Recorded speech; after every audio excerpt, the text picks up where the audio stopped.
Welcome back to another video by Enterprises Software Solutions, your number one software dudes.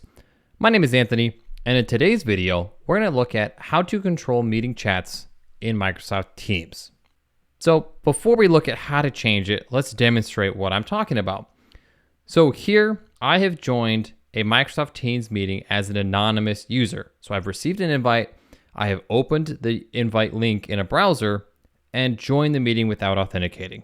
And so you notice here on the top bar, I have the option to chat. So I can throw some words in the chat, hit enter, and if I navigate over to the Microsoft Teams application where I'm authenticated, you'll notice that there's a little red button on the chat icon. And if I open that, I can see the chat from that guest user. And it does identify that user as a guest, which is nice. And I can, of course, chat back to them. And another option you can also see in the icon list is the Q&A. This is an option that you have to enable when you send out the meeting invite, but this is also enabled for this demo, as well as reactions. So if we go back to the anonymous user, they're able to click on the react button and send a thumbs up. So to be able to manage this, we do this from the Microsoft Teams admin portal. So I'm going to go ahead and switch over to that dashboard. And to get here, you can directly navigate here by going to admin.teams.microsoft.com, or if you have the admin center bookmarked like I do, it's in the admin centers down at the bottom. We can see Teams here. So we'll go back to the dashboard.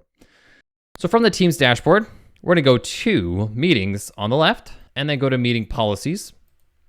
And if you want to edit this for everyone in your organization, which is what we'll do today, we're going to open up the Global policy, which you notice in parentheses says it's the org-wide default. So if a user doesn't have a policy, this is the one they get by default. And once we're in the policy, we're going to go ahead and scroll down to meeting engagement. And here we have three options, which you can see are enabled for everybody in my global default policy. So the drop down for meeting chat, you can see we have the on for everyone, which is what is currently set for me.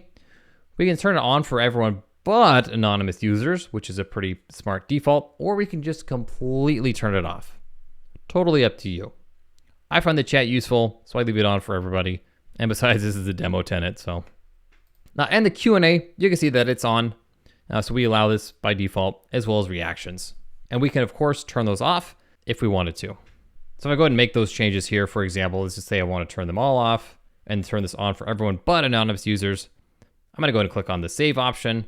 And you can see based on this notification that the changes will take some time to take effect. So I'm going to go ahead and click on confirm.